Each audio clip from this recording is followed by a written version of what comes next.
Hai guys, kembali lagi di channel YouTube aku. Video kali ini aku mau memberikan sedikit informasi gimana caranya mengisi formulir pajak Amerika Serikat terbaru tahun 2024. Seperti yang kita ketahui ya teman-teman, kalau baru-baru ini kita baru aja mendapat email dari Google Payment bahwa formulir pajak Amerika Serikat kita akan kadaluarsa di bulan Desember ini. Jadi kita harus memperbarui formulir pajak kita sebelum masa berlakunya habis. Nah, tapi sebelum masuk ke tutorialnya, aku mau ngasih sedikit jawaban atau sedikit penjelasan dari pertanyaan-pertanyaan berikut. Oke, yang pertama, kenapa sih kita harus kirim ulang formulir pajak Amerika Serikat? Jawabannya adalah karena formulir pajak Amerika Serikat kita itu akan kadaluarsa masa berlakunya di bulan Desember tahun 2024 ini. Jadi itulah kenapa kita harus mengirim ulang formulir pajak Amerika Serikat kita. Nah, untuk pertanyaan yang kedua, dampaknya apa sih kalau kita tidak mengirim formulir pajak Amerika Serikat? Jadi teman-teman, kalau kita tidak mengirim formulir pajak Amerika Serikat, maka kita akan dikenakan potongan pajak sebesar 24% dari total penghasilan kita yang berasal dari penonton seluruh dunia, baik itu Indonesia maupun Amerika. Sebagai tambahan informasi ya teman-teman, jadi kita itu akan dikenakan potongan pajak Amerika Serikat jika penonton kita itu ada yang berasal dari Amerika Serikat. Jadi kalau penonton kita itu hanya dari Indonesia atau Asia atau negara manapun selain Amerika Serikat, maka kita tidak akan dikenakan potongan pajak Amerika Serikat. Nah, lanjut pertanyaan yang ketiga, apakah perlu pakai NPWP? Jadi jawabannya adalah opsional. Kalau teman-teman punya NPWP, silahkan kalian cantumkan NPWP, tapi kalau tidak juga tidak apa-apa. Tapi apa sih bedanya pakai NPWP dan non-NPWP? Jadi kalau teman-teman semua mencantumkan NPWP pada saat mengisi formulir pajak Amerika Serikat, maka teman-teman akan dikenakan potongan pajak sebesar 10% dari total penonton Amerika Serikat. Sedangkan kalau teman-teman tidak mencantumkan NPWP pada saat mengisi formulir pajak Amerika Serikat, maka teman-teman akan dikenakan potongan pajak sebesar 30% dari total penonton Amerika Serikat. Nah, jadi kira-kira kalian mau yang mana nih? Mau yang dipotong 10% atau 30%? Nah, sekarang kita lanjut ke tutorialnya ya. Gimana sih caranya mengisi formulir pajak Amerika Serikat tahun 2024?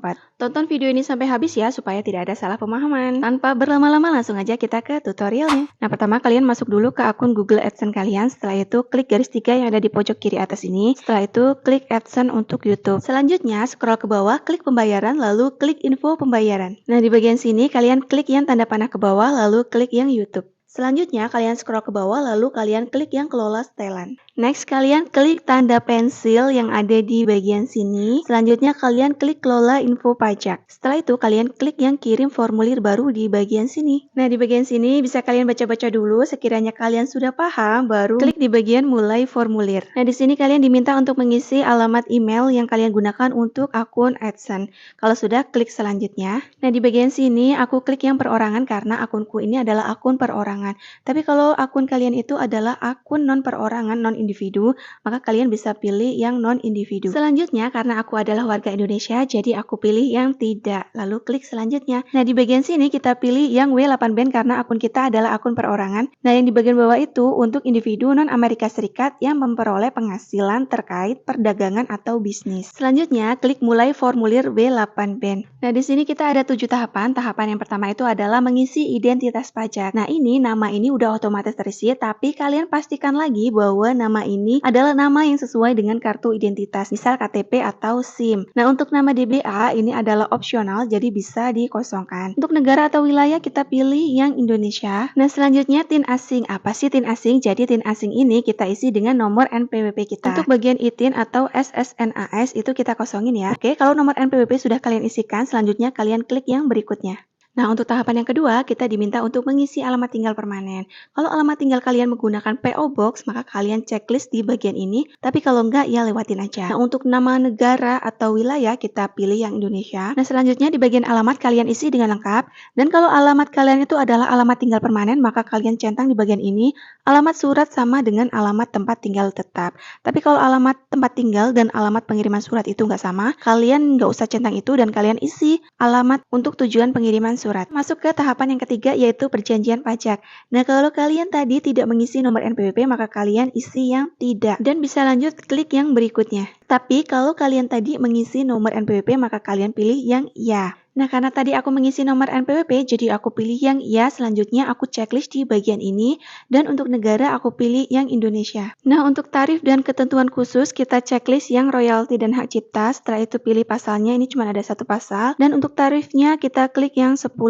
Selanjutnya kita checklist di bagian ini. Dan untuk layanan atau pendapatan bisnis lainnya, kita checklist. Ini cuma ada satu pasal, lalu kita pilih yang tarif 0%. Selanjutnya klik yang royalti film dan TV, kita pilih pasalnya. Selanjutnya kita untuk bagian tarif kita klik yang 10%, lalu checklist lagi seperti ini. Selanjutnya klik berikutnya. Nah, untuk tahapan yang keempat, aktivitas dan layanan yang dilakukan di Amerika Serikat, kita pilih yang tidak. Selanjutnya checklist di bagian ini dan klik yang berikutnya. Selanjutnya untuk tahapan yang kelima yaitu pelaporan pajak. Nah, intinya itu di bagian sini kita itu disuruh milih nantinya itu laporan pajak kita itu akan dikirim lewat surat atau lewat elektronik. Nah, kalau aku pilih yang pengiriman secara elektronik, jadi via email gitu ya. Tapi kalau kalian pengen terima surat atau dokumen dalam bentuk fisik, kalian bisa klik yang terima dokumen melalui surat. Selanjutnya klik yang berikutnya.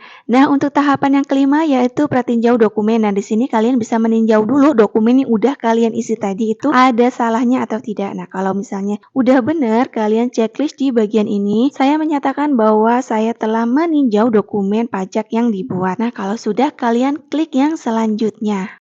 Nah, selanjutnya masuk ke tahapan yang ketujuh, yaitu tahapan yang terakhir, yaitu konfirmasikan dan tanda tangani sertifikasi formulir pajak, yaitu kita checklist di bagian ini.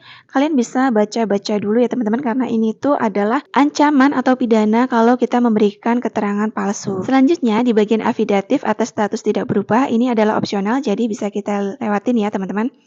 Nah, selanjutnya di bagian yang terakhir ini adalah tanda tangan Anda.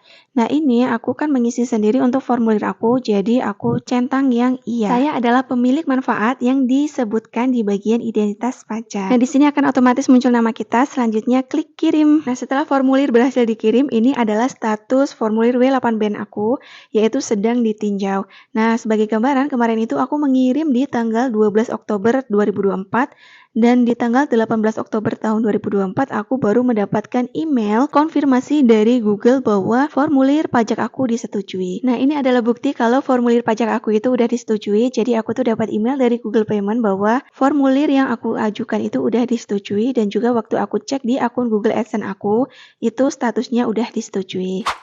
Nah, jadi gitu ya teman-teman tutorial dari aku. Semoga ini bermanfaat buat kalian. Dan kalau video ini bermanfaat buat kalian, jangan lupa like, komen, dan share sebanyak-banyaknya ke media sosial yang kalian punya. Dan jangan lupa subscribe supaya kalian tidak ketinggalan video-video terbaru dari aku. Semoga bermanfaat. See you, bye-bye.